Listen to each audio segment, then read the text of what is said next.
नमस्कार साथियों, मैं रितेश आप लोगों को अपने YouTube चैनल PCS सॉल्यूशन 360 पर स्वागत है। दोस्तों, मैं आज आप लोग को एडिटोरियल प्रैक्टिस सेट का जो न्यू बुक है वॉल्यूम 2 उसका मैं आपको 5वां प्रैक्टिस सेट करवाने जा रहा हूं। तो आइए क्वेश्चन को शुरू करते हैं। पहला क्वेश्चन देखिए, कह रहा है कि शाहजहां द्वारा निर्मित तख्त तायूस पर बैठने वाला अंतिम मुगल बादशाह कौन था? तो वो था मोहम्मद शाह प्रथम। शाहजहां द्वारा निर्मित ताख्ते ताऊस पर बैठने वाला अंतिम मुगल बादशाह कौन था? तो मोहम्मद शाह प्रथम। किस वर्ष यूरोप में अंग्रेजों एवं फ्रांसीसियों के मध्य सप्तवर्षीय युद्ध प्रारंभ हुआ? तो वो हुआ 1756 ईस्वी में। किस वर्ष यूरोप में अंग्रेजों एवं फ्रांसीसियों के मध्य सप्तवर्षीय युद्ध प्रारंभ हुआ? तो 1756 ईस्वी में, जो कि 1763 ईस्वी तक चला। इस युद्ध में फ्रांसीसी भारत में प्रभावहीन हो गए थे। खगोलीय गणनाओं एवं खोजों के लिए राजा जयसिंह ने वेधशालाओं का निर्माण किन स्थानों पर किया था? तो वो किया था मथुरा, जयपुर, दिल्ली, उज्जैन और वाराणसी। खगोलीय गणना एवं खोजों के लिए राजा जयसिंह ने वेधशालाओं का निर्माण किन स्थानों पर किया? तो मथुरा, जयपुर, दिल्ली, उज्जैन और वाराणसी में किया। निम्नलिखित में से कौन सा कार्य लॉर्ड वेलेजली द्वारा नहीं किया गया था? तब वो ई ऑप्शन नहीं किया गया था। लॉर्ड वेलेजली 1798 से 1805 ईस्वी तक भारत का गवर्नर जनरल रहा। कब से कब तक? 1798 से 1805 तक बना रहा। 1798 से 1805 तक बना रहा। इस दौरान इसने सारे काम किए लॉर्ड वेलेजली ने। देखिए क्या क्या काम किया। पहला, सहायक संधि की नीति को अपनाया। दूसरा, चतुर्थ आंग्ल मैसूर युद्ध से मैसूर पर नियंत्रण किया। चतुर्थ आंग्ल मैसूर युद्ध में टीपू सुल्तान को मारकर मतलब हत्या करके पूरे तरीके से मैसूर को अपने नियंत्रण में कर लिया। फोर्ट विलियम कॉलेज का भी स्थापना किया और पेशवा के साथ बसीन का भी संधि किया। फोर्ट विलियम कॉलेज की स्थापना किया और फोर्थ आंग्ल मैसूर युद्ध में मैसूर पर नियंत्रण किया टीपू सुल्तान की हत्या करके। सहायक संधि की नीति को भी अपनाया। प्रथम आंग्ल नेपाल युद्ध की समाप्ति सुगौली की संधि 1816 ईस्वी में हुई। सुगौली नामक स्थल कहाँ अवस्थित है? तो वो है बिहार में। प्रथम आंग्ल नेपाल युद्ध की समाप्ति सुगौली की संधि 1816 ईस्वी में हुई थी। सुगौली नामक स्थल कहाँ अवस्थित है? तो बिहार में। आंग्ल नेपाल युद्ध जिसको गोरखा युद्ध के नाम से जाना जाता है, इसकी शुरुआत 1814 में ही हो गई थी तथा 1816 में सुगौली का संधि हुआ। इस संधि की समाप्ति हुई। सुगौली नामक स्थल बिहार के पूर्वी चंपारण में स्थित है। क्वेश्चन नंबर 6, 1857 के विद्रोह के समय दिल्ली में सैनिकों का वास्तविक नेतृत्व किसने किया था? तो वक्त खां ने किया था। 1857 के विद्रोह के समय दिल्ली में सैनिकों का वास्तविक नेतृत्व किसने किया था? तो वक्त खां ने। हिंदी भाषा के प्रथम समाचार पत्र का प्रकाशन किस स्थान से हुआ था? तो वो हुआ था कलकत्ता से। हिंदी भाषा के प्रथम समाचार पत्र का प्रकाशन किस स्थान से हुआ था? तो कलकत्ता से। निम्नलिखित में से किस संस्था का गठन दादा भाई नौरोजी ने नहीं किया था? तो बॉम्बे प्रेसिडेंसी एसोसिएशन का स्थापना दादा भाई नौरोजी ने नहीं किया था। निम्नलिखित में से किस संस्था का गठन दादा भाई नौरोजी ने नहीं किया था? तो बॉम्बे प्रेसिडेंसी एसोसिएशन। देखिए दादा भाई, पहले तो ये जान लीजिए कि बॉम्बे प्रेसिडेंसी एसोसिएशन का स्थापना 1885 में हुआ था। कब हुआ था? तो 1885 में बॉम्बे प्रेसिडेंसी एसोसिएशन का स्थापना हुआ। किनके द्वारा हुआ था? तो बदरुद्दीन तैयब जी और केटी तैलंग और फिरोज शाह मेहता के द्वारा। बदरुद्दीन तैयब जी, केटी तैलंग, फिरोज शाह मेहता के द्वारा बॉम्बे प्रेसिडेंसी एसोसिएशन 1885 में स्थापना हुआ। बॉम्बे प्रेसिडेंसी एसोसिएशन 1885 में बदरुद्दीन तैयब जी और केटी तैलंग और फिरोज शाह मेहता के द्वारा हुआ था। दादा भाई नौरोजी के द्वारा बाकी के ये तीनों ही स्थापना किया गया था। London India society, east India association, Bombay association. सबसे पहले बॉम्बे एसोसिएशन 1852 में बॉम्बे में कहाँ? बम्बई में। बॉम्बे एसोसिएशन 1852 में किए दादा भाई नौरोजी ने स्थापना। दादा भाई नौरोजी ने बॉम्बे एसोसिएशन को 1852 में स्थापना किया। फिर लंदन इंडिया सोसाइटी 1865 में किया। 1865 में लंदन इंडिया सोसाइटी की स्थापना दादा भाई नौरोजी ने किया। और इनके साथ साथ लंदन में WC बनर्जी भी थे। दादा भाई नौरोजी और WC बनर्जी ने मिलके लंदन में 1865 में लंदन इंडिया सोसाइटी की स्थापना किए। और लास्ट में ईस्ट इंडिया एसोसिएशन की स्थापना 1866 में किए, लंदन में ही ईस्ट इंडिया एसोसिएशन का स्थापना दादा भाई नौरोजी ने किया था। निम्नलिखित में से किसने कांग्रेस के वार्षिक बैठक के 3 दिनों का तमाशा कहा था? निम्नलिखित में से किसने कांग्रेस के वार्षिक बैठक को 3 दिनों का तमाशा कहा था? तो अश्विनी कुमार दत्त ने। निम्नलिखित में से किसने कांग्रेस के वार्षिक बैठक को 3 दिनों का तमाशा कहा? तो अश्विनी कुमार दत्त ने। 18 फरवरी 1946 को शाही नौसेना का विद्रोह किस शहर से शुरू हुआ था? तो वो हुआ था बम्बई से। 18 फरवरी 1946 को शाही नौसेना का विद्रोह किस शहर से शुरू हुआ था? तो बम्बई से। निम्नलिखित में से कौन सा कार्य 1931 के भारतीय राष्ट्रीय कांग्रेस के कराची अधिवेशन में हुआ था? तो डी वाला हुआ था। 1 2 3 माने ये तीनों ही हुआ था। निम्नलिखित में से कौन सा कार्य 1931 के भारतीय राष्ट्रीय कांग्रेस के कराची अधिवेशन में हुआ था? तो मौलिक अधिकारों का प्रस्ताव पारित हुआ था। 1931 का भारतीय राष्ट्रीय कांग्रेस के कराची अधिवेशन, कराची कहाँ है? पाकिस्तान में। उसमें 3 कार्य हुआ 1931 में। पहला, मौलिक अधिकारों का प्रस्ताव पारित हुआ। दूसरा, आर्थिक नीति का प्रस्ताव पारित हुआ। और तीसरा, गांधी इरविन समझौते का अनुमोदन किया गया। कौन से कार्य हुए? तो गांधी इरविन समझौते का अनुमोदन किया गया, आर्थिक नीति का प्रस्ताव पारित किया गया और मौलिक अधिकारों का प्रस्ताव भी पारित किया गया। देखते हैं 12 नंबर। 12 कह रहा है कि महात्मा गांधी ने सर्वप्रथम भूख हड़ताल का प्रयोग कब और कहाँ किया? तो अहमदाबाद वर्ष 1918 में। महात्मा गांधी ने 1918 में अहमदाबाद मिल हड़ताल, जहां मजदूरों एवं मालिकों के बीच प्लेग बोनस के मुद्दे पर विवाद छिड़ा था, उसी में सर्वप्रथम भूख हड़ताल का प्रयोग किया। महात्मा गांधी ने सर्वप्रथम भूख हड़ताल का प्रयोग कब और कहाँ किया? तो अहमदाबाद वर्ष 1918 में। नेक्स्ट, निम्नलिखित में से किसने नमक सत्याग्रह के दौरान तिरुचिनापल्ली से वेदारण्य तक की यात्रा की? तब वो की श्री राजागोपालाचारी ने। निम्नलिखित में से किसने नमक सत्याग्रह के दौरान तिरुचिनापल्ली से वेदारण्यम तक की यात्रा की? तो श्री राजागोपालाचारी। निम्नलिखित में से कौन क्रिप्स मिशन के साथ कांग्रेस के आधिकारिक वार्ताकार थे? तब वो थे ऑप्शन ई। निम्नलिखित में से कौन क्रिप्स मिशन के साथ कांग्रेस के आधिकारिक वार्ताकार थे? तो ऑप्शन ई। देखिए, क्रिप्स मिशन मार्च 1942 में भारत आया था। क्रिप्स मिशन से बात करने के लिए कांग्रेस के आधिकारिक वार्ताकार पंडित जवाहरलाल नेहरू एवं मौलाना आज़ाद थे। क्रिप्स मिशन मार्च 1942 में भारत आया था। क्रिप्स मिशन से बात करने के लिए कांग्रेस के आधिकारिक वार्ताकार पंडित जवाहरलाल नेहरू और मौलाना आज़ाद थे।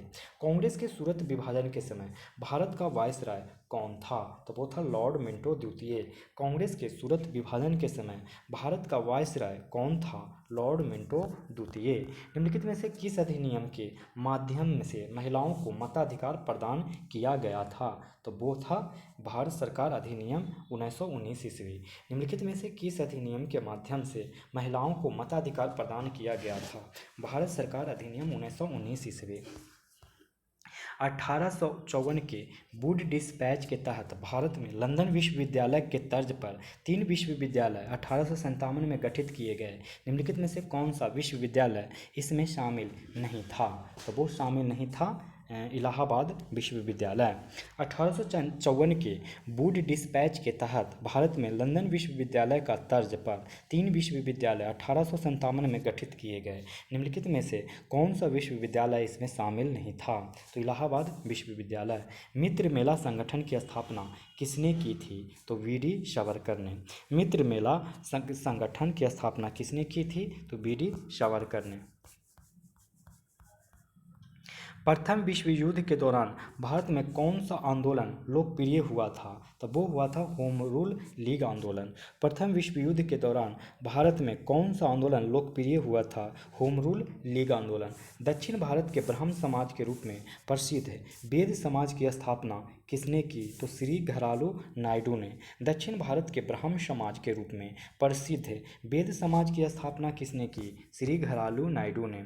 यदि भगवान भी छुआछूत को बर्दाश्त करे तो मैं भगवान को नहीं मानूंगा। उपरोक्त कथन निम्नलिखित में से किसने कहा था? तो बाल गंगाधर तिलक ने। यदि भगवान भी छुआछूत को बर्दाश्त करे तो मैं भगवान को भी नहीं मानूंगा। उपरोक्त कथन बाल गंगाधर तिलक से संबंधित है। किस वर्ष बंगाल एवं बिहार में भूमि किराएदारों के अधिकारों के लिए बंगाल काश्तकारी अधिनियम लाया गया था? तो 1885 ईस्वी में।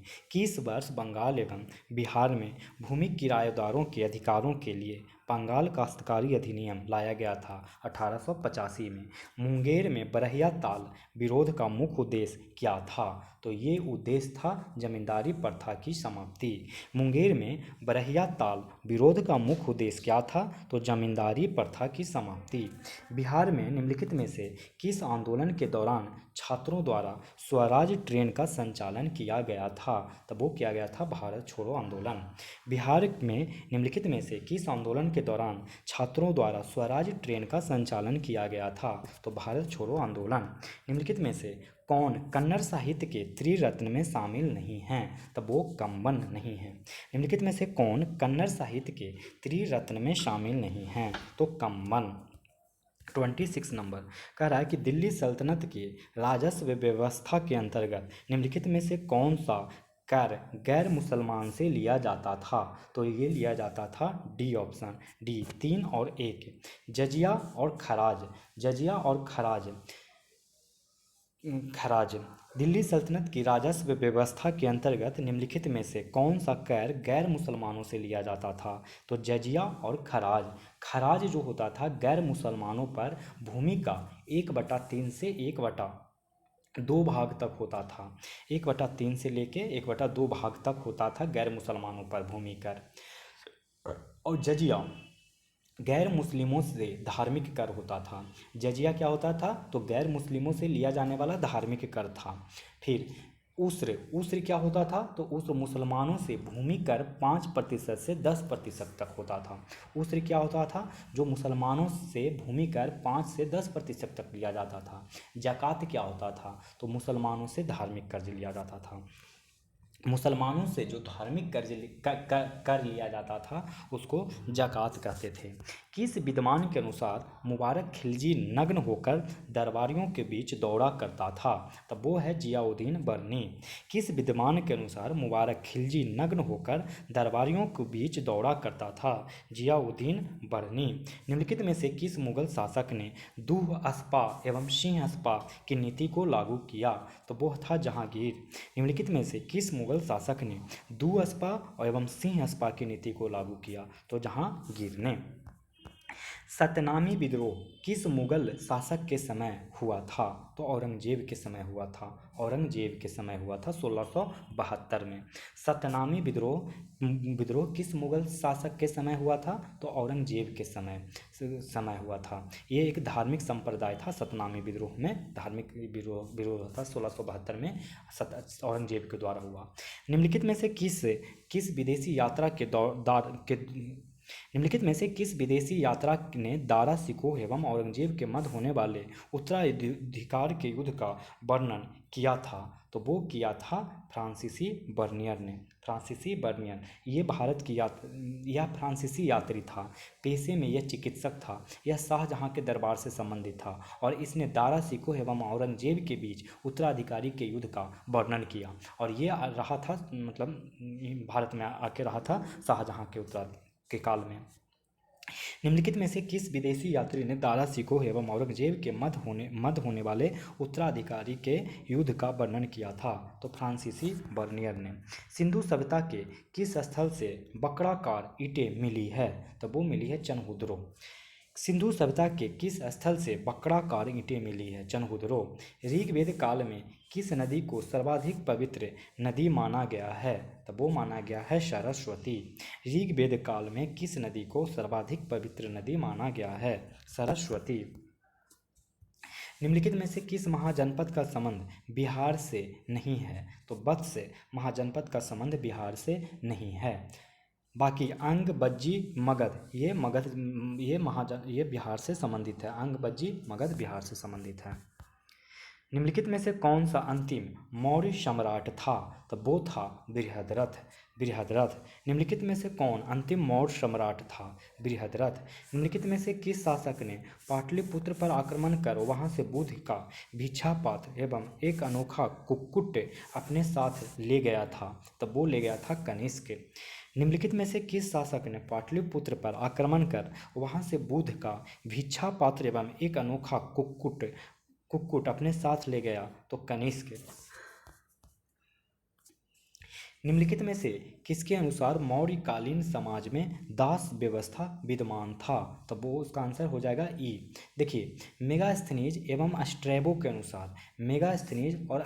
के अनुसार भारत में दास प्रथा विद्यमान नहीं था, जबकि बौद्ध ग्रंथ त्रिपिटक में 4 प्रकार एवं कौटिल्य के अनुसार 9 प्रकार के दासों का वर्णन है। तो आंसर क्या हो जाएगा? E option. इन दोनों के अनुसार नहीं था, बाकी बौद्ध ग्रंथ त्रिपिटक और कौटिल्य के अनुसार था। वैदिक कालीन सभा का संबंध निम्न में से किससे था? तो ये था डी ऑप्शन, कुलीन या वृद्ध मनुष्यों के संस्था। वैदिक कालीन सभा का संबंध निम्न में से किससे था? तो कुलीन या वृद्ध मनुष्यों की संस्था। सूची 1 को सूची 2 से मिलान कीजिए। तो वो मिलान करने के बाद जो आंसर आएगा वो होगा बी। देखिए, रवि कीर्ति पुलकेशिन द्वितीय से संबंधित है। रवि कीर्ति पुलकेशिन द्वितीय का आश्रित कवि था। रवि कीर्ति कौन था? तो पुलकेशिन द्वितीय का आश्रित कवि था। कालिदास चंद्रगुप्त द्वितीय का दरबारी कवि था। कालिदास कौन था? तो चंद्रगुप्त द्वितीय का दरबारी कवि था। हरिसेन समुद्रगुप्त का संधि विग्रहक था। संधि विग्रहक हरिसेन समुद्रगुप्त का था। समुद्रगुप्त का संधि विग्रहक हरिसेन था। और बाणभट्ट कौन था? हर्षवर्धन के दरबारी कवि। बाणभट्ट कौन था? तो हर्षवर्धन का दरबारी कवि। महाविभास सूत्र जो बौद्ध दर्शन का एक विश्वकोश है की रचना किस बौद्ध संगीति में हुई थी? तो वो था चतुर्थ संगीति। महाविभास सूत्र जो बौद्ध दर्शन का एक विश्वकोश है की रचना किस बौद्ध संगीति में हुई थी? चतुर्थ बौद्ध संगीति। भारत के प्राचीनतम प्राप्त सिक्के किस धातु के बनाए गए थे? तो वो बनाए गए थे चांदी के। भारत के प्राचीनतम प्राप्त सिक्के किस धातु के बनाए गए थे? चांदी के। कौन सा जंतु है जिसमें प्रकाश संश्लेषण की क्रिया संपन्न होती है? तो वो है यूगिलिना। कौन सा जंतु है जिसमें प्रकाश संश्लेषण की क्रिया संपन्न होती है? यूगिलिना। श्वसन तथा उत्सर्जन किस प्रकार की जैविक क्रिया है? तो वो है अपचायक। श्वसन तथा उत्सर्जन किस प्रकार की जैविक क्रिया है? तो अपचायक। जब प्रकाश की किरणें किसी कोलाइड या निलंबन से गुजरता है तो टिंडल प्रभाव को प्रदर्शित करता है। इसमें प्रकाश की कौन सी परिघटना होती है? तो वो होती है प्रकाश की परिकिरणन।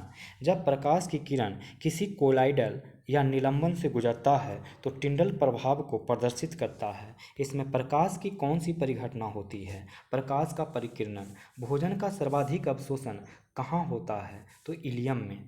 भोजन का सर्वाधिक अवशोषण कहाँ होता है? इलियम में।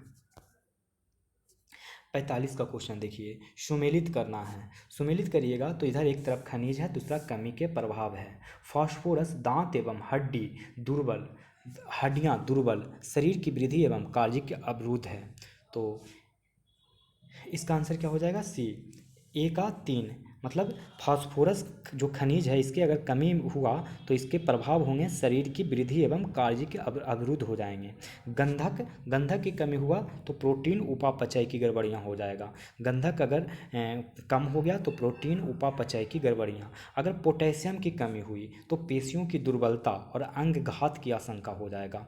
अंगघात, अगर पोटेशियम की कमी हुआ तो पेशियों की दुर्बलता और अंगघात की आशंका होगा। अगर सोडियम की कमी हो गया तो निम्न रक्तचाप हो जाएगा, निम्न रक्तचाप होगा। एक और याद रख लीजिए कैल्शियम के बारे में कि अगर कैल्शियम का कमी हुआ तो दांत एवं हड्डियां दुर्बल हो जाएगा, शरीर की वृद्धि अवरुद्ध हो जाएगा। कैल्शियम की कमी से क्या हो जाएगा? दांत एवं हड्डियां दुर्बल, शरीर की वृद्धि अवरुद्ध हो जाएगा। 46 नंबर, इंसुलिन की रासायनिक प्रकृति क्या होती है? तो वो होती है प्रोटीन। इंसुलिन का रासायनिक प्रकृति क्या होती है? प्रोटीन। निम्नलिखित में से कौन सा युग्म पादप हार्मोन के संबंध में सुमेलित नहीं है? निम्नलिखित में से कौन सा युग्म पादप हार्मोन के संबंध में सही सुमेलित नहीं है? तो इसका आंसर क्या हो जाएगा? ए, ऑक्सिन्स। ये फल पकाने वाला सुमेलित नहीं है। ऑक्सिन्स फल पकाने वाला सुमेलित नहीं है, जबकि ऑक्सिन्स वृद्धि वर्धक, पत्तियों का विलगन रोकना, खरपतवार को नष्ट करना। ऑक्सिन्स वृद्धि वर्धक, पत्तियों का विलगन रोकना, खरपतवार को नष्ट करना, ये होता है। जिब्रेलिन्स ये क्या है? तो बौने पौधे की लंबाई वृद्धि। जिब्रेलिन्स क्या होता है? तो बौने पौधे की लंबाई वृद्धि। साइटोकानिन क्या होता है? कोशिका विभाजन। साइटोकानिन कोशिका विभाजन। एस्बेसिक एसिड क्या होता है? वृद्धि रोधक। एस्बेसिक एसिड क्या होता है? तो वृद्धि रोधक। 48 ईंधन है और एक तरफ घटक है, तो देख लीजिए इसका सही सवाल आंसर क्या है? सीएनजी। सीएनजी मीथेन और इथेन, मीथेन और इथेन। सीएनजी मीथेन और इथेन। सीएनजी में क्या होता है? मीथेन और इथेन। एलपीजी, एलपीजी में क्या होता है? ब्यूटेन और प्रोपेन, ब्यूटेन और propane. Coal gas, hydrogen methane carbon monoxide, hydrogen methane carbon monoxide. Water gas में क्या होता है? कार्बन मोनोऑक्साइड और हाइड्रोजन, कार्बन मोनोऑक्साइड और हाइड्रोजन। निम्नलिखित में से कौन सा सुमेलित नहीं है? तो ये कौन सा सुमेलित नहीं है? बी, एजोला मक्का में ये सुमेलित नहीं है। बाकी एजोला होता है धान में। एजोला कहाँ होता है? धान में। एक सेकंड, क्या क्या आंसर दे दिया गया है? एक मिनट मैं बताता हूँ। सुनिए, एक इसमें जो एक्सप्लेनेशन दिया गया है मैं वो एक्सप्लेनेशन को पढ़ता हूँ। 49 का बी वैसे दिया गया है एजोला और मक्का इस तरीके से दिया है। तो देख लीजिए, प्राकृतिक रूप से भूमि की उर्वरता को बनाए रखने के लिए प्रकृतिबद्ध जीवाणुओं को पहचान कर विभिन्न प्रकार के प्राकृतिक उर्वरक तैयार किए जाते हैं, जिसे जैव उर्वरक कहते हैं। विभिन्न प्रकार के जीवाणु विभिन्न फसलों हेतु प्राकृतिक रूप से जैव उर्वरक का उत्पादन कर उसकी वृद्धि एवं पोषण में सहायता प्रदान करते हैं, जैसे नीलहरित शैवाल। एजोला, एजोला जो होता है धान की फसल के लिए होता है। एजोला किसके लिए होता है? धान की फसल के लिए होता है। राइजोबियम, राइजोबियम दलहनी, राइजोबियम क्या है? तो दलहनी फसल हेतु, जैसे मटर। एजोटोबैक्टर क्या किसके लिए होता है? गेहूं के लिए। एजोटोबैक्टर गेहूं के लिए, और नीलहरित शैवाल भी धान के लिए। तो एजोला मक्का के लिए नहीं होता है, यही गलत है। निम्नलिखित में से कौन सा पदार्थ उदहर्वापतित पदार्थ नहीं है? तो इसका आंसर हो जाएगा ई। उदहर्वापतन पर एक रासायनिक प्रक्रिया है जिसमें पदार्थ ठोस अवस्था से सीधे गैसीय अवस्था में परिवर्तित हो जाता है, जैसे Kapoor, dry ice, cadmium. Kapoor, dry ice, cadmium. Zinc एवं आयोडीन आदि। आयोडीन भी इसके साथ साथ एक जिंक भी याद रखिए। निम्नलिखित में से कौन सा पदार्थ उदहर्वापादित पदार्थ नहीं है? उदहर्वा पदार्थ नहीं है। इसमें से क्या देख रहे हैं? सारे के सारे उदहर्वा पतित पदार्थ ही हैं। जिंक भी, जिंक, कपूर, कैडमियम, आयोडीन, सूखा वर्ग। देखते हैं नेक्स्ट क्वेश्चन। कह रहा है कि चिकित्सक कोविड-19 मरीजों को आरटी-पीसीआर टेस्ट कराने की सिफारिश करते हैं। यह नैदानिक परीक्षण पता लगाता है। तो क्या पता लगाता है? तो सी, वायरस को आरएनए का। चिकित्सक कोविड-19 मरीजों को आरटी-पीसीआर टेस्ट कराने की सिफारिश करते हैं। यह नैदानिक परीक्षण पता लगाता है वायरस के आरएनए का। सुमेलित कीजिए। सुमेलित करना है बामन का, तो सुमेलित करने जाइएगा तो होगा मॉर्फिन। मॉर्फिन सुमेलित होगा एनाल्जेसिक से। मॉर्फिन सुमेलित होगा एनाल्जेसिक से। सोडियम केरोसिन तेल से होगा। सोडियम सुमेलित होगा केरोसिन तेल से। बोरिक अम्ल, बोरिक अम्ल होगा एंटीसेप्टिक से। बोरिक अम्ल एंटीसेप्टिक से। जर्मन सिल्वर मिश्र धातु से होगा सुमेलित। मॉर्फिन किससे होगा? एनाल्जेसिक से। मॉर्फिन क्या होगा? एनाल्जेसिक से। सोडियम किससे होगा? केरोसिन तेल से। बोरिक अम्ल होगा एंटीसेप्टिक से। जर्मन सिल्वर होगा मिश्र धातु से। किसी व्यक्ति का पूरा प्रतिबिंब देखने के लिए समतल दर्पण का न्यूनतम ऊंचाई होती है, वो होती है व्यक्ति की ऊंचाई की आधी। व्यक्ति के ऊंचाई की आधी होती है। व्यक्ति की ऊंचाई की आधी होती है। किसी व्यक्ति का पूरा प्रतिबिंब देखने के लिए समतल दर्पण का न्यूनतम ऊंचाई होता है व्यक्ति की ऊंचाई की आधी। पानी का अपेक्षिक घनत्व सर्वाधिक निम्नलिखित ताप पर होता है, तो वो होता है ई ऑप्शन। देखिए, पानी का अपेक्षिक घनत्व सर्वाधिक निम्नलिखित ताप पर होता है, तो पहले इसका एक्सप्लेनेशन सुन लीजिए।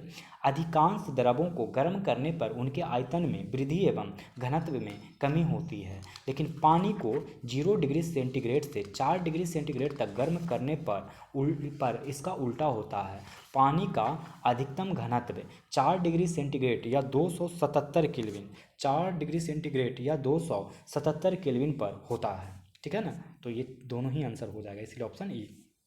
55 का कह रहा है कि प्रकाश तरंगों के वायु विरल माध्यम से कांच सघन माध्यम में जाने पर जो प्रभावित होते हैं वो हैं तरंगदैर्घ्य और वेग। तरंगदैर्घ्य और वेग प्रभावित होते हैं। प्रकाश तरंगों के वायु यानी कि विरल माध्यम से कांच यानी सघन माध्यम में जाने पर जो प्रभावित होते हैं वो हैं तरंगदैर्घ्य और वेग।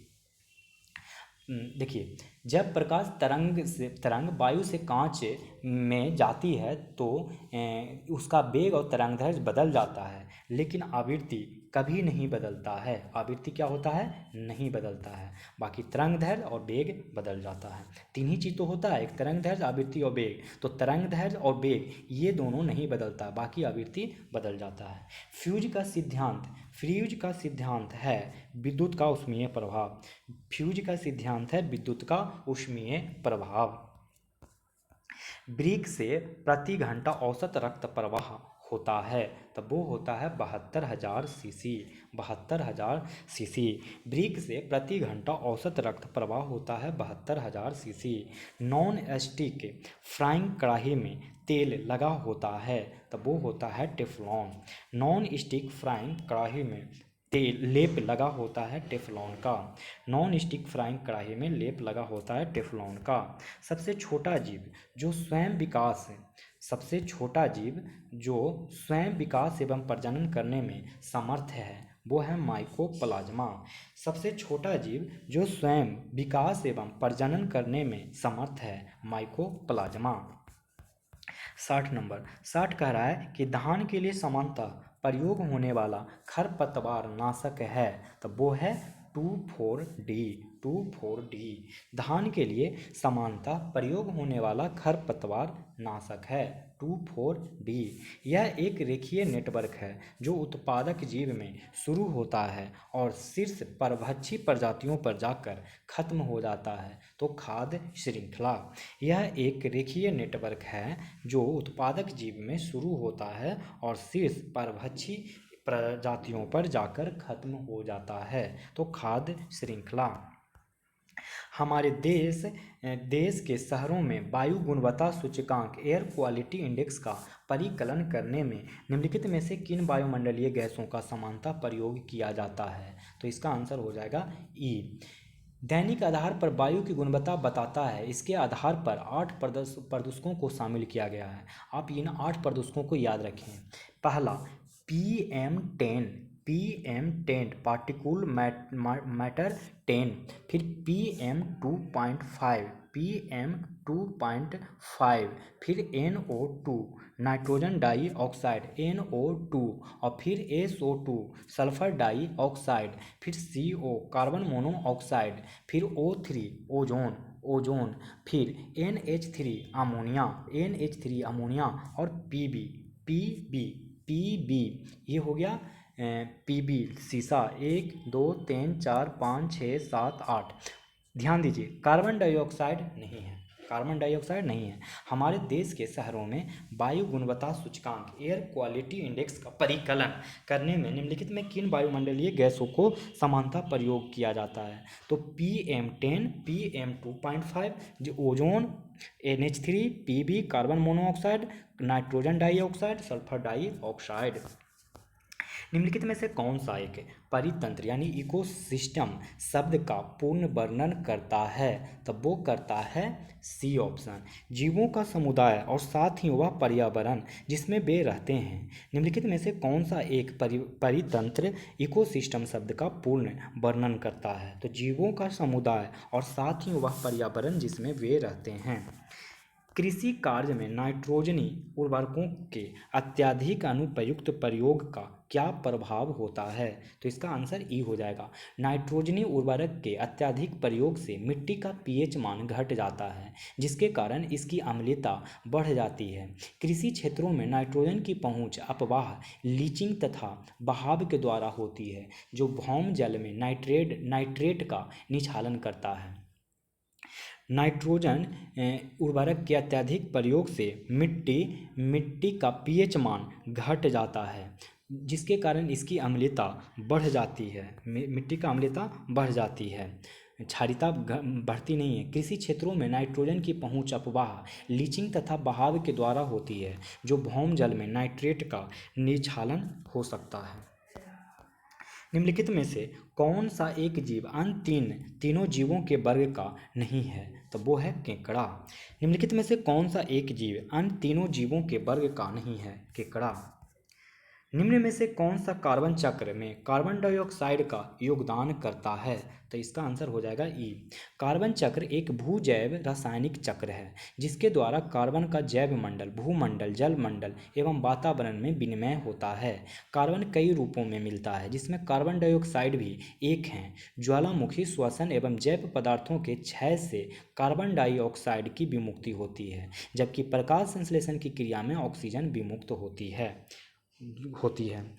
फिर से देखिए, निम्न में से कौन सा कार्बन चक्र में कार्बन डाइऑक्साइड का योगदान करता है? तो कार्बन चक्र एक भूजैव रासायनिक चक्र है, जिसके द्वारा कार्बन का जैव मंडल, जलमंडल, भूमंडल एवं वातावरण में विनिमय होता है। कार्बन कई रूपों में मिलता है, जिसमें कार्बन डाइऑक्साइड भी एक है। ज्वालामुखी श्वसन एवं जैव पदार्थों के क्षय से कार्बन डाइऑक्साइड की विमुक्ति होती है, जबकि प्रकाश संश्लेषण की क्रिया में ऑक्सीजन विमुक्त होता है। प्रकाश संश्लेषण में ऑक्सीजन निकलता है, बाकी इन तीनों में CO2 निकलता है। जब सूर्य की किरणें वर्षा की बूंदों पर गिरती है तो इंद्रधनुष बनता है। इसके लिए निम्न में से कौन सी भौतिक परिघटनाएं जिम्मेदार है? तो वो जिम्मेदार है ऑप्शन ई। वर्षा अथवा बादल में पानी की सूक्ष्म बूंदों पर पड़ने वाली सूर्य की किरणें का विक्षेपण इंद्रधनुष बनने का कारण है, जो अपवर्तन तथा आंतरिक परावर्तन का कारण है। आंतरिक परिवर्तन और अपवर्तन का कारण है। जब सूर्य की किरणें वर्षा की बूंदों पर गिरती है तो इंद्रधनुष बनता है। इसके लिए निम्न में से कौन सा भौतिक परिघटनाएं होती है? तो अपवर्तन और आंतरिक परावर्तन।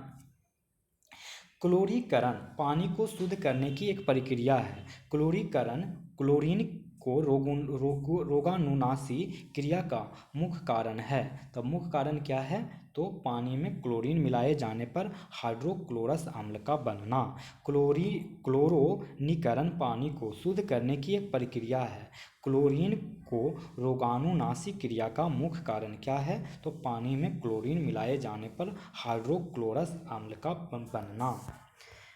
1 माइक्रोन लंबाई प्रदर्शित करता है, तब वो प्रदर्शित करता है 10⁻⁴ सेंटीमीटर। 1 माइक्रोन लंबाई प्रदर्शित करता है 10⁻⁴ सेंटीमीटर। निम्नलिखित युग्मों में से कौन सा एक सही सुमेलित नहीं है? तब वो सही सुमेलित नहीं है ए मीटर विद्युत शक्ति मापक यंत्र ये सही सुमेलित नहीं है, क्योंकि ए मीटर विद्युत धारा के मापने का यंत्र है। अमीटर क्या है? तो विद्युत शक्ति मापक यंत्र नहीं है बल्कि विद्युत धारा मापक यंत्र है। बाकी ओडोमीटर वाहनों की पहियों द्वारा तय की गई दूरी मापने का यंत्र है। ओडोमीटर क्या है? तो वाहनों के पहियों द्वारा तय की गई दूरी मापने का यंत्र है। ओंडोमीटर क्या है? तो विद्युत चुंबकीय तरंगों की तरंगदैर्घ्य मापने का यंत्र है। ओंडोमीटर क्या है? तो विद्युत चुंबकीय तरंगों की तरंगदैर्घ्य मापने का यंत्र। और हाइग्रोमीटर क्या है? तो सापेक्षिक आर्द्रता का मापक यंत्र है। हाइग्रोमीटर सापेक्षिक आर्द्रता का मापक यंत्र है। किस देश के द्वारा दुनिया का पहला ऊर्जा द्वीप का निर्माण किया जा रहा है? तब वो किया जा रहा है डेनमार्क। किस देश के द्वारा दुनिया का पहला ऊर्जा द्वीप का निर्माण किया जा रहा है? तो डेनमार्क। 72 नंबर क्वेश्चन देखिए। 72 कह रहा है कि टोक्यो पैरा ओलंपिक 2020 के पदक तालिका में भारत का स्थान है। तो भारत का स्थान कितना है? तो 24वां। टोक्यो ओलंपिक 2020 में भारत का स्थान 24वां है। भारत ने कुल 19 पदक जीते हैं। एक सेकंड थोड़ा रुक जाइए। टोक्यो पैरा ओलंपिक 2020 पदक तालिका में भारत का स्थान 24वां है। इस तालिका में पहले स्थान पर चीन है एवं दूसरे स्थान पर ब्रिटेन है। भारत ने इसमें 5 स्वर्ण, 8 रजत, 6 कांस्य पदक सहित कुल 19 पदक जीते हैं। ये कुछ गलत है। एक कौन सा पदक है? पैरा ओलंपिक है ना? हाँ, पैरा ओलंपिक सब चीज़ सही है। तो पैरा ओलंपिक में भारत ने 19 पदक जीता है, जिसमें 5 गो गोल्ड जीता है और 8 गो रजत जीता है, 6 गो कांस्य जीता है। माने गोल्ड, सिल्वर और bronze. Gold, silver, bronze, 5 gold, 8 silver, 6 bronze जीता है और भारत 24वां स्थान पे है। शांति के नोबेल पुरस्कार 2021 के लिए किसे चुना गया है? तो ऑप्शन ई, शांति के नोबेल पुरस्कार 2021 के लिए किसे चुना गया है? तो आपको पता होना चाहिए कि एक फिलीपींस के मारिया रेसा हैं और रूस के दमित्री आंद्रे बीच मुराटेव को दिया गया है। मुराटेव और मारिया रेसा को दिया गया है। हाल ही में किसे केंद्रीय सतर्कता आयुक्त यानी CVC का अध्यक्ष नियुक्त किया गया? तो सुरेश एन पटेल को। हाल ही में किसे केंद्रीय सतर्कता आयुक्त CVC का अध्यक्ष नियुक्त किया गया है? सुरेश एन पटेल को। ब्राज़ील द्वारा विकसित पहला पृथ्वी अवलोकन उपग्रह अमेजोनिया। देखिए next question.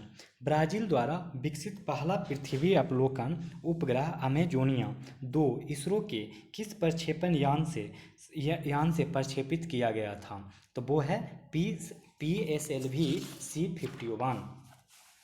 PSLV C51। Next, विश्व प्रेस स्वतंत्रता सूचकांक 2021 में भारत निम्न में से किस स्थान पर है? तो वो है 142 नंबर पर। विश्व प्रेस स्वतंत्रता सूचकांक 2021 2021 में भारत निम्न में से किस स्थान पर है? तो 142वां स्थान पर है। केनेथ कोंडा, जिनका जून 2021 में निधन हो गया, निम्न में से किस देश के प्रथम राष्ट्रपति और संस्थापक थे? तो वो थे जाम्बिया। केनेथ कोंडा, जिनका जून 2021 में निधन हो गया, निम्न में से किस देश के प्रथम राष्ट्रपति और संस्थापक थे? तो जाम्बिया। बिहार की पहली इथेनॉल यूनिट की स्थापना निम्न में से किस जिले में प्रस्तावित है? तो वो है गोपालगंज में।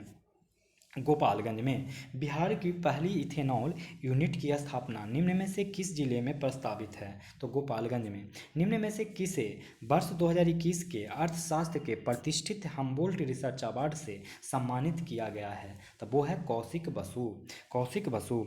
निम्न में से किसे वर्ष 2021 के अर्थशास्त्र के प्रतिष्ठित हम्बोल्ट रिसर्च अवार्ड से सम्मानित किया गया है? तो कौशिक बसु। अर्जुन पुरस्कार विजेता नंदू नाटेकर का जुलाई 2021 में निधन हो गया। वह निम्न में से किस खेल से संबंधित थे? तो बैडमिंटन से संबंधित थे। अर्जुन पुरस्कार विजेता नंदू नाटेकर का जुलाई 2021 में निधन हो गया। वह निम्न में से किस खेल से संबंधित थे? तो बैडमिंटन। 23वां फीफा फुटबॉल विश्व कप 2026 का आयोजन किस देश में किया जाएगा? तो वो किया जाएगा ऑप्शन ई, देखिए, वर्ष 2026 में 23वां फीफा फुटबॉल का विश्व कप उत्तरी अमेरिका के यूएसए, मैक्सिको और कनाडा में खेला जाएगा। यूएसए, मैक्सिको और कनाडा में 23वां फीफा फुटबॉल विश्व कप 2026 का आयोजन किस देश में किया जाएगा? तो 3 देशों में किया जाएगा, यूएसए, मैक्सिको और कनाडा में।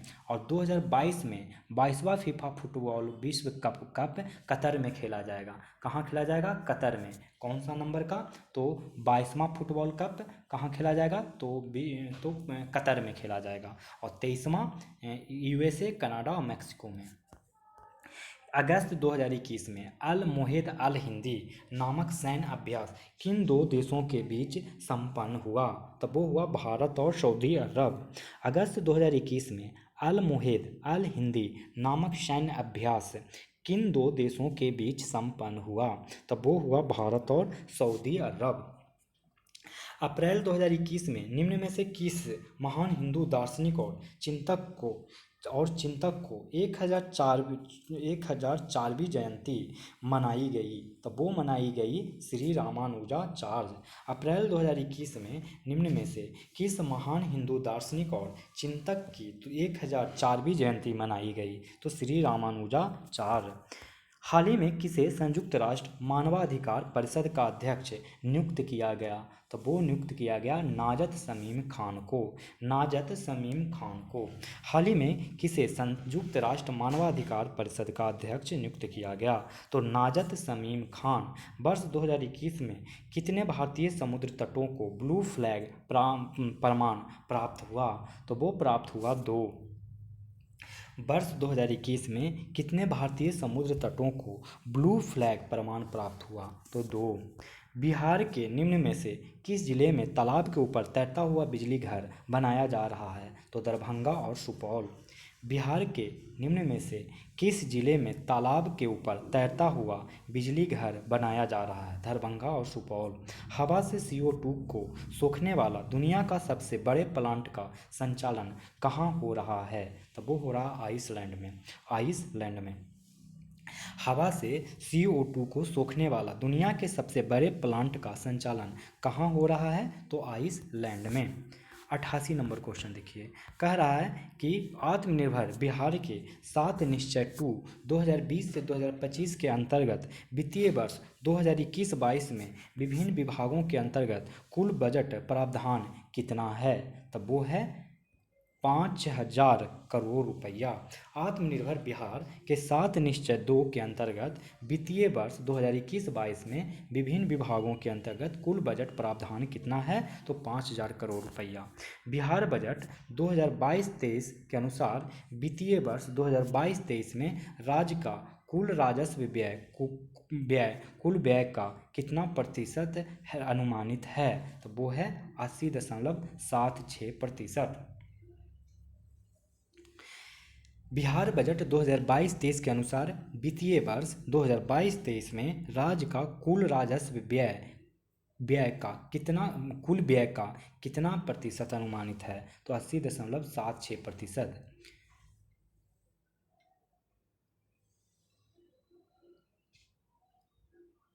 नेक्स्ट क्वेश्चन, भारत का पहला अनाज ATM किस शहर में खोला गया है? तब वो खोला गया है गुरुग्राम में। भारत का पहला अनाज ATM किस शहर में खोला गया है? तो गुरुग्राम में।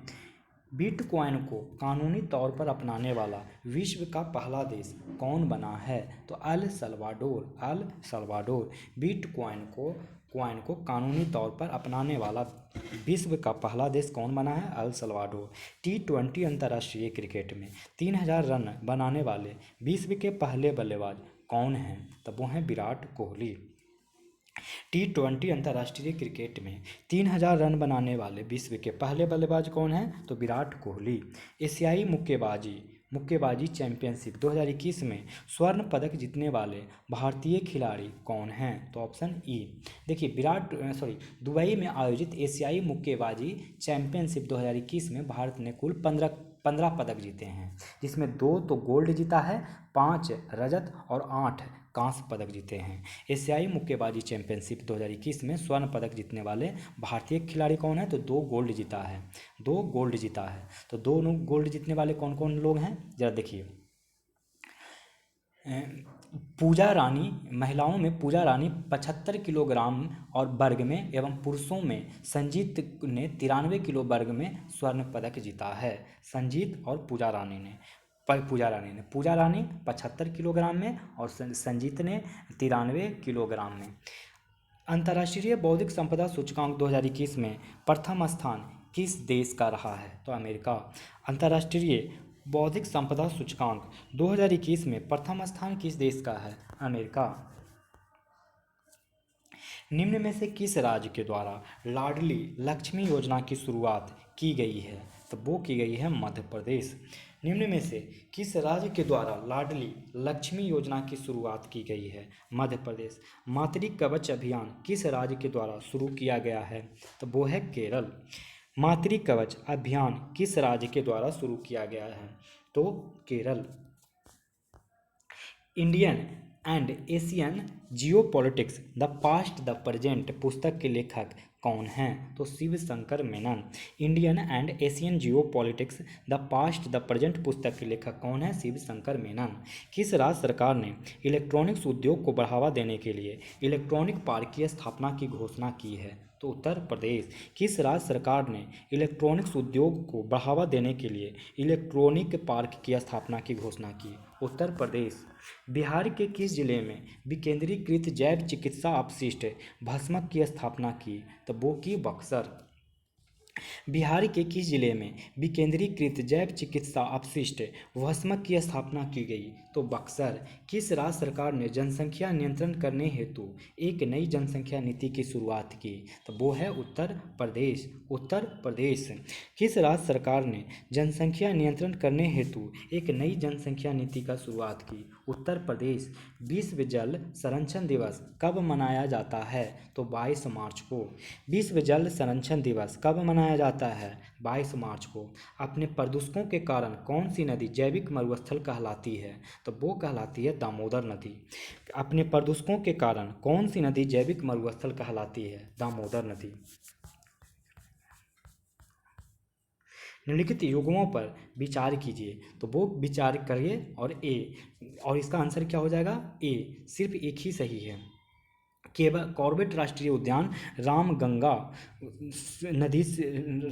नदी जो है कॉर्बेट राष्ट्रीय उद्यान से होकर बहती है। बाकी काजीरंगा राष्ट्रीय उद्यान से ब्रह्मपुत्रा नदी बहती है। कौन सी नदी? ब्रह्मपुत्रा नदी बहती है काजीरंगा से। साइलेंट वैली राष्ट्रीय उद्यान से कुंथी नदी बहती है। कौन सी नदी? कुंथी नदी बहती है। साइलेंट वैली राष्ट्रीय उद्यान से कुंथी नदी, काजीरंगा से ब्रह्मपुत्रा, कॉर्बेट राष्ट्रीय उद्यान से रामगंगा। राष्ट्रीय पर्यावरण इंजीनियरिंग शोध संस्थान कहाँ स्थित है? तो नागपुर में। राष्ट्रीय पर्यावरण इंजीनियरिंग शोध संस्थान कहाँ स्थित है? नागपुर में। भारत के अधिकांश वन्यजीव संरक्षित क्षेत्र घिरे हैं। तो वो मानवीय बस्तियों से। भारत के अधिकांश वन्यजीव संरक्षित क्षेत्र घिरे हुए हैं। तो मानवीय बस्तियों से। किस बायोम में सबसे कम तापांतर पाया जाता है? तो वो है सदाबहार वर्षा वन बायोम। किस बायोम में सबसे कम तापांतर पाया जाता है? सदाबहार वर्षा वन बायोम। लिबनिट्ज पर्वत कहाँ स्थित है? तो वो है चंद्रमा पर। लिबनिट्ज पर्वत कहाँ स्थित है? चंद्रमा पर। रेगिस्तानी क्षेत्र में मशरूम सेल का निर्माण किस प्रक्रिया के द्वारा होता है? तो वो होता है अपघर्षण। रेगिस्तानी क्षेत्र में मशरूम सेल का निर्माण किस प्रक्रिया के द्वारा होता है? अपघर्षण। पृथ्वी के क्रस्ट का औसत घनत्व कितना होता है? तो वो होता है 2.7 ग्राम पर सेंटीमीटर क्यूब। पृथ्वी के क्रस्ट का औसत घनत्व कितना होता है? तो 2.7 ग्राम पर सेंटीमीटर क्यूब। शिस्ट किस प्रकार के चट्टान का कायांतरित रूप है? तो वो है बेसाल्ट। शिस्ट किस प्रकार के चट्टान का कायांतरित रूप है? तो बेसाल्ट। विश्व का सबसे बड़ा सिनकोना उत्पादक देश कौन सा है? तो वो है इंडोनेशिया। कौन है? इंडोनेशिया। विश्व का सबसे बड़ा सिनकोना उत्पादक देश कौन सा है? तो इंडोनेशिया। जवाहर सुरंग बनिहाल दर्रा में स्थित है, जहां से निम्न में से कौन सा सड़क मार्ग गुजरता है? तो जम्मू से श्रीनगर। जम्मू से श्रीनगर। जवाहर सुरंग बनिहाल दर्रा में स्थित है, जहां से निम्न में से कौन सा सड़क मार्ग गुजरता है? तो जम्मू से श्रीनगर। विश्व का सर्वोच्च पर्वत शिखर माउंट एवरेस्ट हिमालय के भाग में स्थित है, तो वो है बृहद हिमालय। विश्व का सर्वोच्च पर्वत शिखर माउंट एवरेस्ट हिमालय के किस भाग में स्थित है? तो बृहद हिमालय। संयुक्त राज्य अमेरिका में स्थित एरिजोना किस खनिज के उत्पादन के लिए प्रसिद्ध है? तो तांबा। संयुक्त राज्य अमेरिका में स्थित एरिजोना किस खनिज के उत्पादन के लिए प्रसिद्ध है? तो तांबा। सिमूम किस क्षेत्र में बहने वाली हवा है? तब वो है अरब रेगिस्तान में। सिमूम किस क्षेत्र में बहने वाली हवा है? तो अरब रेगिस्तान में। इरी झील एवं मिशिगन झील को जोड़ने वाली कौन सी नदी है? कौन सी नहर है? तो ये है कौन सी नहर है? तो इरी नहर है। इरी नहर। इरी झील एवं मिशिगन झील को जोड़ने वाले कौन सी नहर है? तो इरी नहर है।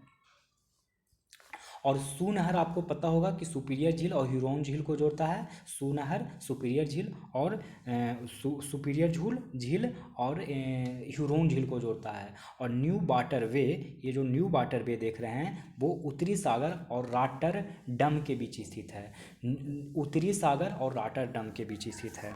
बिहार सरकार ने किस योजना के तहत यूपीएससी और बीपीएससी की तैयारी कर रही महिलाओं के लिए प्रोत्साहन राशि की शुरुआत की है? तो वो है मुख्यमंत्री नारी शक्ति योजना। बिहार सरकार ने किस योजना के तहत यूपीएससी और बीपीएससी की तैयारी कर रही महिलाओं के लिए प्रोत्साहन राशि की शुरुआत की है? तो मुख्यमंत्री नारी शक्ति योजना। निम्नलिखित में से कौन सा कार्यक्रम बिहार सरकार द्वारा संचालित 7 निश्चय 2 योजना में शामिल नहीं है? तो वो कौन शामिल नहीं है? तो ई ऑप्शन। देखिए 7 निश्चय 2 में बिहार सरकार की एक महत्वाकांक्षी योजना है जिसमें 7 लक्ष्य रखे गए हैं। पहला, युवा शक्ति बिहार की प्रगति। युवा शक्ति बिहार की प्रगति। दूसरा, सशक्त महिला सक्षम महिला। सशक्त महिला सक्षम महिला। तीसरा, हर खेत तक सिंचाई का पानी। हर खेत तक सिंचाई का पानी। चौथा, स्वच्छ गांव समृद्ध गांव। स्वच्छ गांव समृद्ध गांव। नेक्स्ट, स्वच्छ शहर विकसित शहर। स्वच्छ शहर विकसित शहर। स्वच्छ शहर विकसित शहर। सुलभ संपर्कता। सुलभ संपर्कता। और सबके लिए अतिरिक्त स्वास्थ्य सुविधा। सबके लिए अतिरिक्त स्वास्थ्य सुविधा। ये सारे ही हैं। 119 नंबर। 119 कह रहा है कि बिहार आर्थिक सर्वेक्षण 2021-22 के अनुसार 2020-21 में राज्य में सकल राज्य घरेलू उत्पाद द्वितीयक क्षेत्र का हिस्सा कितना रहा? तो वो रहा 19.5%। बिहार आर्थिक सर्वेक्षण 2021-22 के अनुसार 2020-21 में राज्य में सकल राज्य घरेलू उत्पाद में द्वितीयक क्षेत्र का हिस्सा 19.5% रहा। बिहार बजट 2022-23 में वित्तीय वर्ष 2022 में शिक्षा विभाग के लिए कितनी राशि प्रस्तावित की गई? तो 39,191.87 करोड़। 39,191.87 करोड़ शिक्षा विभाग पर खर्चा किया गया। 121 वर्ष 2020-21 में कपास का सर्वाधिक उत्पादन करने वाला 3 राज्यों का सही अवरोही क्रम क्या है? तब वो है महाराष्ट्र, गुजरात, तेलंगाना। महाराष्ट्र, गुजरात, तेलंगाना। वर्ष 2020-21 में कपास का सर्वाधिक उत्पादन करने वाला 3 राज्यों का सही अवरोही क्रम है महाराष्ट्र, गुजरात, तेलंगाना। राष्ट्रीय आय में निम्नलिखित में से कौन सी मदें शामिल नहीं की जाती है? तो विदेशों से प्राप्त उपहार ये शामिल नहीं किया जाता है। बाकी सैनिक तथा सुरक्षा सेवाएं शामिल किया जाता है राष्ट्रीय आय में। सरकार द्वारा जनता को प्रदान की गई निःशुल्क सेवाएं भी, विदेश में स्थित भारतीय बैंकों की आय भी। राष्ट्रीय आय में निम्नलिखित में से कौन सी मदें शामिल नहीं की जाती है? तो विदेशों से प्राप्त उपहार को शामिल नहीं किया जाता है। बाकी शामिल किया जाता है सैनिक तथा सुरक्षा सेवाएं, सरकार द्वारा जनता को प्रदान की गई निःशुल्क सेवाएं, विदेशों में स्थित भारतीय बैंकों की आय। बिहार में अधिकांश वर्षा कहाँ से प्राप्त होती है? तो वो होती है बंगाल के खाड़ी के मानसून से। बिहार में अधिकांश वर्षा कहाँ से प्राप्त होती है? तो बंगाल के खाड़ी के मानसून से। किस पंचवर्षीय योजना के दौरान भारत में एलपीजी नीति को अपनाया गया? तो इसका आंसर हो जाएगा ई। देखिए एलपीजी जो है 1991 में अपनाया गया, जिसका मतलब होता है लिबरलाइजेशन, प्राइवेटाइजेशन और ग्लोबलाइजेशन। एक ये 23 अप्रैल 1990 से मार्च 1992 चल रहा था, इसलिए उसका उत्तर ई हो जाएगा। ये नहीं है, आंसर गलत है, यानी कि उपयुक्त में से कोई नहीं। आंसर देखिए नेक्स्ट, राजकोषीय नीति फिस्कल पॉलिसी संबंधित है, वो संबंधित है सरकार के प्राप्तियों और व्यय से। सरकार की प्राप्तियों और व्यय से संबंधित है राजकोषीय नीति। 126 पार्टिसिपेटरी नोट्स यानी पी नोट्स किससे संबंधित है? तो वो संबंधित है विदेशी संस्थागत निवेशक से। पार्टिसिपेटरी नोट किससे संबंधित है? तो विदेशी संस्थागत निवेशक से। बेटी बचाओ बेटी पढ़ाओ योजना की शुरुआत कब हुई? बेटी बचाओ बेटी पढ़ाओ योजना की शुरुआत कब हुई? तो ये हुआ 22 जनवरी 2015 को। 22 जनवरी 2015 को बेटी बचाओ बेटी पढ़ाओ योजना की शुरुआत हुई। इस योजना का उद्देश्य क्या रहा था? तो भ्रूण हत्या को रोकना और महिला शिक्षा को बढ़ाकर उनका सशक्तिकरण करना।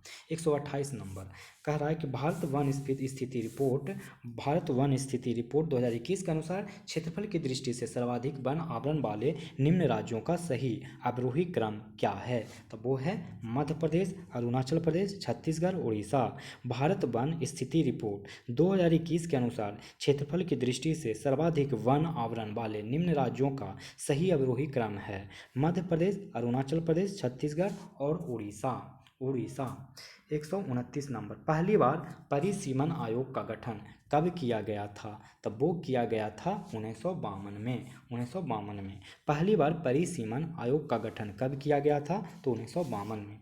एक निर्वाचित संविधान द्वारा भारत के संविधान का निर्माण करने का प्रस्ताव सर्वप्रथम किया गया था, तब वो किया गया था क्रिप्स मिशन द्वारा। एक निर्वाचित संविधान द्वारा भारत के संविधान का निर्माण करने का प्रस्ताव सर्वप्रथम किया गया था क्रिप्स मिशन द्वारा। निम्नलिखित में से कौन सा राज्य 73वें संविधान संशोधन का अभी पालन करने वाला पहला राज्य है? तो वो है मध्य प्रदेश। निम्नलिखित में से कौन सा राज्य 73वें संविधान संशोधन का अभी पालन करने वाला पहला राज्य है? मध्य प्रदेश। किसी राज्य में नगर पालिका की सीमा क्षेत्र अधिसूचित करने के लिए निम्नलिखित में से कौन सक्षम है? तो वो है संबंधित राज्य का राज्यपाल। किसी राज्य में नगर पालिका का सीमा क्षेत्र अधिसूचित करने के लिए निम्नलिखित में से कौन सक्षम है? तो संबंधित राज्य का राज्यपाल। 133 भारत के राष्ट्रपति के द्वारा अध्यादेश जारी करने की परिस्थितियां के संबंध में निम्न में से कौन सा कथन सही नहीं है, यानी गलत कथन पूछ रहा है। तो इसका गलत कथन हो जाएगा, ऑप्शन क्या हो जाएगा? ई। देखिए अनुच्छेद 123 जो है वो है अध्यादेश जारी करने का राष्ट्रपति का अधिकार। ये दो परिस्थितियां में होती है, यदि राष्ट्रपति को ऐसा प्रतीत हो कि विधि के निर्माण की तत्काल आवश्यकता है तब हो जाएगा, और दूसरा सरकार के समक्ष आकस्मिक परिस्थितियां विद्यमान हो, और दूसरा संसद के दोनों सदन अथवा एक सदन सत्र में ना हो, क्योंकि विधि निर्माण के लिए दोनों सदनों का सत्र में होना आवश्यक है। ये तो गलत है, बाकी लोकसभा में सत्र ना हो माने किसी एक में सत्र ना हो तब इस्तेमाल किया जाएगा। निम्न संविधान संशोधनों में से एक के अंतर्गत दिल्ली राष्ट्रीय राजधानी क्षेत्र बना, कब बना? तो 69 अमेंडमेंट के द्वारा। निम्न और ये कब बना? तो 1991 में। 69वां संविधान संशोधन कब हुआ? तो 1991 में। निम्न संविधान संशोधन में से किस एक के अंतर्गत दिल्ली राष्ट्रीय राजधानी का क्षेत्र बना? तो 69वां संविधान संशोधन। 135 किसने कहा था कि राष्ट्रपति का राजकीय आपात संविधान के साथ धोखा है? तो वो है के.एम. नाम्बियार। किसने कहा था कि राष्ट्रपति का राजकीय आपात संविधान के साथ धोखा है? तो के नाम्बियार। 136 एक ही व्यक्ति को दो या दो से अधिक राज्यों का राज्यपाल बनाने संबंधी प्रावधान किस संविधान संशोधन के द्वारा किया गया है? तो 7वां संविधान संशोधन के द्वारा, जो कि 1956 में हुआ था। इसके तहत एक राज्यपाल को दो या दो से अधिक राज्यपाल हो सकते हैं। एक ही व्यक्ति को दो या दो से अधिक राज्यों का राज्यपाल बनाने संबंधी प्रावधान किस संविधान संशोधन के द्वारा किया गया? 7वां संविधान संशोधन। उच्च न्यायालय के न्यायाधीशों को पद से हटाया जाना संबंधित प्रावधान किस देश के संविधान से लिया गया है? तो वो लिया गया है संयुक्त राज्य अमेरिका से। उच्च न्यायालय के न्यायाधीशों को पद से हटाया जाना संबंधित प्रावधान किस देश के संविधान से लिया गया है? संयुक्त राज्य अमेरिका से। केंद्रीय सतर्कता आयोग का गठन किस समिति की अनुशंसा पर किया गया है? तो वो है संथानम समिति। केंद्रीय सतर्कता आयोग का गठन किस समिति की अनुशंसा पर किया गया है? संथानम समिति। भारतीय संविधान के निम्न में से किस अनुच्छेद में अंतर्राज्यीय परिषद के गठन का प्रावधान है? तो 263। भारतीय संविधान के निम्न में से किस अनुच्छेद में अंतर्राज्यीय परिषद के गठन का प्रावधान है? तो 263। इसकी अध्यक्षता कौन करते हैं? तो प्रधानमंत्री करते हैं। और अंतर्राज्यीय परिषद का गठन का अधिकार किनको है? तो राष्ट्रपति को है, और अध्यक्षता प्रधानमंत्री करते हैं। निम्न में से कौन संवैधानिक संस्थाओं के अंतर्गत नहीं आते हैं? तो कौन नहीं आते हैं संवैधानिक संस्थाओं के अंतर्गत में? तो 140 का देखिए आंसर क्या हो जाएगा, 1 और 2 नहीं आते हैं। मतलब राष्ट्रीय महिला आयोग और राष्ट्रीय मानवाधिकार आयोग ये नहीं आता है संवैधानिक संस्थाओं के अंतर्गत। बाकी राष्ट्रीय पिछड़ा वर्ग आयोग, राष्ट्रीय अनुसूचित जाति आयोग और वित्त आयोग और भारत चुनाव आयोग, ये सारे के सारे संवैधानिक संस्थाओं के अंतर्गत आते हैं। संवैधानिक संस्थाओं के अंतर्गत कौन नहीं आते हैं? तो राष्ट्रीय महिला आयोग, राष्ट्रीय मानवाधिकार आयोग, बाकी राष्ट्रीय पिछड़ा वर्ग आयोग, राष्ट्रीय अनुसूचित जाति आयोग, भारत चुनाव आयोग, वित्त आयोग, ये आते हैं। तो दोस्तों इस तरीके से 140 नंबर क्वेश्चन तक कंप्लीट हो गया। यहाँ से अब 10 वो मैथ के प्रश्न हैं जो आप बनाएंगे और इसके आंसर मुझे कमेंट बॉक्स में भेज देंगे। तो अगर आप लोग को ये वीडियो पसंद आ रहा होगा दोस्तों तो लाइक करें, और अगर चैनल पर नए हों तो चैनल को सब्सक्राइब करें और मेरे चैनल को अपने दोस्तों को भी शेयर करें। तो अब आप लोग को छोड़े चलता हूँ यहीं पे, इसी उम्मीद के साथ कि आप लोग अपने चरित्र को इस प्रकार बनाएंगे कि महिलाएं आपके साथ होने से सुरक्षित महसूस करेगी। धन्यवाद।